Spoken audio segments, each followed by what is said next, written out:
భక్తులందరికీ నమస్కారం అండి. శివతాండవ ఛానల్‌కి స్వాగతం అండి. ఆ శివయ్య ఆశీస్సులు, ఆ తల్లి ఆశీస్సులు ప్రతి ఒక్కరిపై ఉండాలని నేను కోరుకుంటున్నాను ఫ్రెండ్స్. ఈ వీడియో మీరు ఫస్ట్ టైం చూస్తుంటే ప్లీజ్ లైక్ చేయండి, షేర్ చేయండి, సబ్స్క్రైబ్ చేయండి ఫ్రెండ్స్. ఈరోజు దుర్గమ్మ మనకు ఒక సందేశాన్నైతే అందిస్తున్నారండి. ఆ సందేశం ఏమిటంటే, బిడ్డా, నా చేతిలో ఉన్న ఈ ఖడ్గాన్ని తాకు, నీ కష్టాలు రేపటితో దూరం చేస్తాను, నీ బాధలన్నీ పటాపంచలు చేస్తానని అమ్మవారు మనకు ఒక మంచి వాగ్దానం ఇస్తున్నారండి. అమ్మవారు ఏం చెప్పారంటే, ఇది ఖచ్చితంగా జరిగే తీరుతుంది. ఇక ఆలస్యం చేయకుండా అమ్మవారు చేతిలో ఉన్న, ఆ దుర్గమ్మ చేతిలో ఉన్న ఖడ్గాన్ని ఒక్కసారి తాకండి.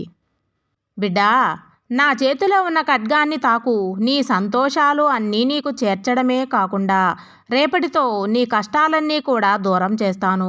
నువ్వు కొన్ని తప్పులు చేస్తున్నావు బిడ్డా. ఇతరుల తప్పుల నుంచి నువ్వు వాళ్ళలోని లోపాలను వెతికి చూపించడమే కాకుండా కొన్ని పాఠాలు కూడా నేర్చుకోవాలి. అన్నీ తప్పులు నువ్వే చేసి నేర్చుకోవాలి అంటే జీవితం సరిపోదు. కాబట్టి నువ్వు తప్పులు చేసినప్పుడు అవి సరిదిద్దుకునే ఆలోచన అనేది నువ్వు చేయాలమ్మా. ఆ ఆలోచన నీకు రావాలి. నువ్వే అన్ని తప్పులు చేసి ఇతరులు మారాలి అని అంటే ఎలా? ముందు మారాల్సింది నువ్వు బిడ్డా. నీ తప్పుల్ని నువ్వు సరిచేసుకోవడమే కాకుండా ఇతరులు చేసే తప్పుల నుండి నువ్వు కొంచెం పాఠాలు కూడా నేర్చుకోవాలి. నీలో ఉన్న అతి అహంకారం, అతి దానగుణం నీ ఇబ్బందులకు చాలా కారణం. అహంకారం అనేది ఎందుకు వస్తుందో తెలుసా? అహంకారం అనేది రాకూడదు. నాకేంటి, నా వల్ల అంతా అవుతుంది అని నువ్వు ఎప్పుడైతే అనుకుంటావో నీకు ఏమీ లేకుండా పోయే కాలం వస్తుంది. దానికి దేనికి ఎప్పుడూ కూడా వెర్రవేగకూడదు. అతి దానగుణం కూడా నీలో ఉందమ్మా. దానం చేయడం మంచిదే, ధర్మం చేయడం మంచిదే. అది నేను తప్పు అని చెప్పను. కానీ ఇతరులకు సహాయం చేయడం మంచిది అయినప్పుడు నువ్వు చేస్తున్నది అతి మంచితనం. అతి దానం అంటే నీ దగ్గర లేకుండా కూడా కొన్నిసార్లు దానం చేయాల్సి వచ్చే సమయాల్లో చేసేస్తూ ఉంటావు. అది నీకు చాలా చేటు కదా. అది నిన్ను కష్టాలు పాలు చేస్తుంది అని నేను చెప్తున్నాను తల్లి. ఆ పక్వత నీకు 10 రూపాయలలో ఒక్క రూపాయి కన్నా ఎత్తి పెట్టుకోవాలన్నా తల్లి. అలా కాకుండా అంతా దానం చేస్తే నువ్వే ఒకరి దగ్గర చేయి చాల్చాల్సిన పరిస్థితి వస్తుంది తల్లి. అందుకే చెబుతున్నాను, అతి దానం మంచిది కాదు.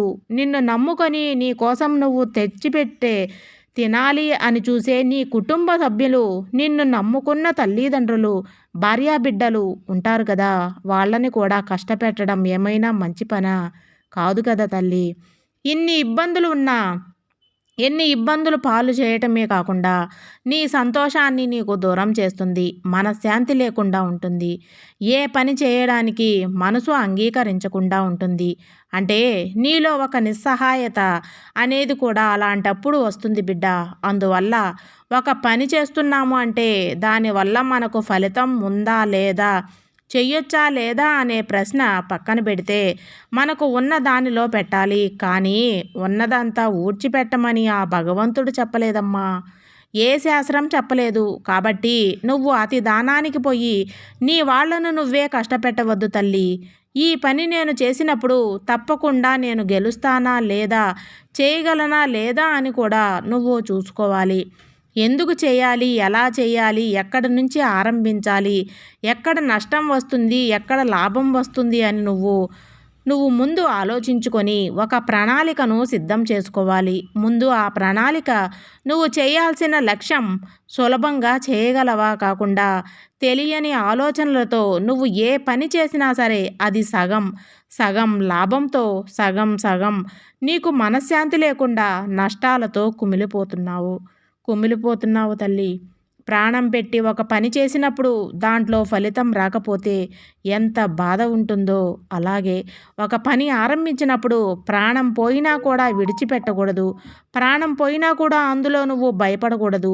ఓటమి ఒక్కసారే వస్తే దానిలో ఏం తప్పులు చేశాము అని నువ్వు ఆలోచించుకొని కొన్ని నేర్చుకొని మెలకువలు అన్నీ చూసుకొని గెలిచే దారిలో వెళ్ళాలి బిడ్డ. ఇక్కడ సంపదను సంపాదించేటప్పుడు సంపద సరైన వారి చేతుల్లో పెడుతున్నామా లేదా అసమర్థుల చేతుల్లో పెడుతున్నామా అనేది కూడా చూసుకోవాలి. అంటే నీ యొక్క వారసత్వం నీ యొక్క పిల్లల్ని సమర్థవంతంగా పెంచినావు అనుకున్నా, నీ సంపద వారు ఎలా సద్వినియోగం చేసుకోగలరా లేదా దుర్వినియోగం చేస్తారా అనే అవగాహన నీకు ముందు ఉండాలి. ఎవరికి ఇస్తే దీన్ని రెట్టింపు చేస్తారు, మంచి మార్గంలో వెళ్తారు, వాళ్ళకి ఎలాంటి మెలకువలు నేర్పించాలి అని తప్పకుండా తెలుసుకోవాల్సిన అవసరం అయితే ఉంది. బిడ్డా, ఎవరైనా సరే శత్రువులని నీకు ఎప్పుడూ కూడా నువ్వు ఉద్దేశించవచ్చు. అంటే నీ గురించి నువ్వు ఆలోచించుకోవాలి. కానీ నీ శత్రువుల గురించో లేదా వేరే వారి గురించో నువ్వు ఆలోచిస్తూ సమయాన్ని వృధా చేసుకోకూడదు. నీ యొక్క శత్రువులను ద్వేషిస్తూ వారి యొక్క ఎప్పుడూ కూడా కోపడుతూ నీ యొక్క లక్ష్యాన్ని మర్చిపోకూడదు. నువ్వు నీ ఆలోచన సామర్థ్యాన్ని కోల్పోతావు. దానివల్ల నువ్వు అతని బలహీనతను మాత్రమే చూడగలవు, కానీ నీ బలాన్ని నువ్వు కోల్పోతావు కదా. అటువంటి పరిస్థితిని నువ్వు ఎప్పుడూ కూడా తెచ్చుకోవద్దమ్మా. ఒక వ్యక్తి తన శత్రువుల్ని ఎప్పుడూ కూడా స్నేహితుల్లా చూడాలి. అతని యోగ్యతను కూడా పరిగణంలోకి తీసుకోవాలి. అప్పుడే కదా బిడ్డ నువ్వు అతనిపై విజయం సాధించగలవు. అది తెలుసుకో, అది గుర్తించుకో. చెడు ఆలోచనలు పక్కన పెట్టు. చెడు ఆలోచనల్లో ఉన్న వ్యక్తులతో దూరంగా ఉండు. ఇదండి మన దుర్గమ్మ మన కోసం అందించే సందేశం. మీకు అందరికీ నచ్చిందని అనుకుంటున్నాను ఫ్రెండ్స్. సర్వేజన సుఖినో భవంతు.